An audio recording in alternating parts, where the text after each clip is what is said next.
médical hein, qu'on voit ici. Voilà, je pense qu'ils sont juste venus quand même faire évaluer l'enfant. D'emblée, il n'y a rien qui me frappe, pas grand-chose. Dans ce cas-ci, il faut juste donner des conseils aux parents pour l'alimentation voilà, de l'enfant. Kanasome Ngaya Some. Ah là là. Ah oui, donc c'est une élève de cette voilà, école primaire ici. Ah. Et ok. Donc il faut vraiment donner donc, des conseils aux parents pour l'alimentation.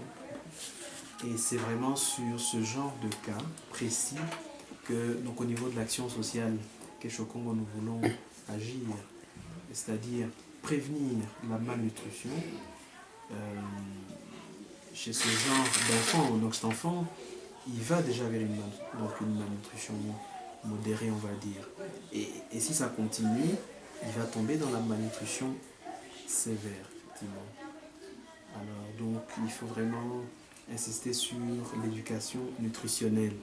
Alors, il y en a qui disent oui, mais comment vous allez faire ça puisque le grand problème c'est la pauvreté, donc les gens n'ont rien à manger. Oui, la pauvreté c'est un des facteurs principaux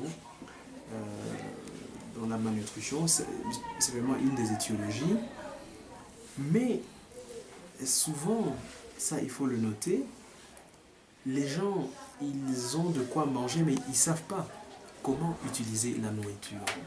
On a par exemple dans les villages des cultivateurs qui cultivent le haricot, donc le maïs, la patate douce, la pomme de terre, de la carotte, les oignons.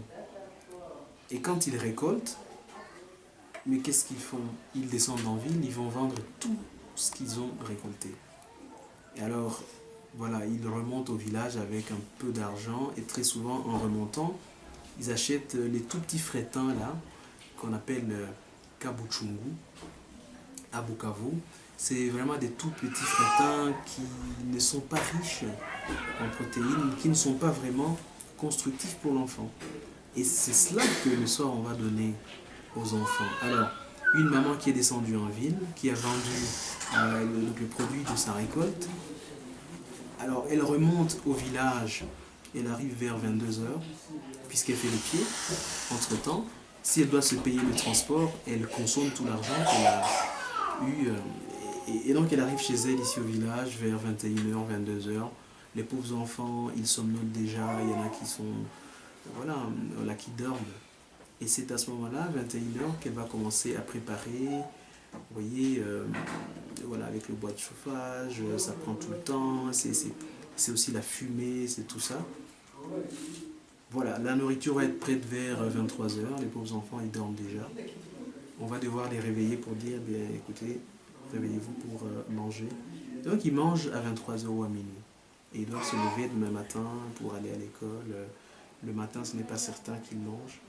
Bon, s'il est resté une patate douce, ils se la partagent.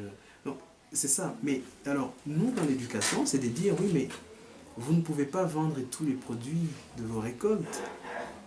Eh bien, voici comment vous pouvez les utiliser.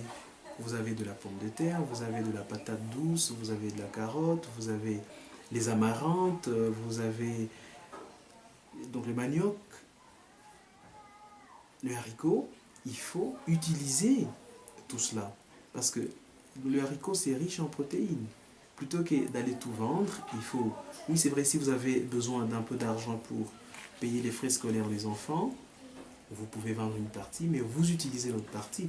Donc c'est vraiment sur tout cet aspect éducationnel que nous voulons travailler aussi. Parce qu'on ne peut pas tout mettre sur le dos de la pauvreté. C'est vrai, donc on est conscient que voilà, la pauvreté reste très endémique, c'est un grand problème et c'est une des causes principales de la malnutrition, mais ce n'est pas la seule cause. L'autre chose, vous voyez par exemple pour cet enfant, donc le parent il dit que eh bien, il a 15 enfants. Ça, c'est un autre problème. L'éducation doit aussi porter sur, finalement, planification familiale. Hein. Donc le planning familial, c'est très important. Dire aux couples ici qu'ils doivent quand même planifier leur naissance. Il faut qu'il y ait des naissances désirables. Ça, c'est aussi très important, puisque très souvent, on consulte comme ça une maman, on lui demande ça, c'est le quantième enfant, elle vous dit le 12e. Et vous avez combien? 14 enfants. Et vous lui demandez, et votre mari fait quoi? Il ne fait rien. Et vous-même, vous faites quoi? Je ne fais rien. Et comment vous faites vivre ces enfants-là? Ils vivent par la grâce de Dieu. Oui, mais Dieu ne descend pas du ciel pour nourrir les enfants, pour les habiller, pour les amener à l'école. Donc, c'est tout ça. Donc, on travaille vraiment sur tous ces aspects-là. Désolé, puisque c'est vraiment des facteurs, n'est-ce pas, qui conduisent à la malnutrition. Donc il y a vraiment tous ces facteurs qui entrent en ligne de compte, et vraiment nous donnons comme objectif au niveau de quelque chose de travailler là-dessus. Donc voilà. Donc pour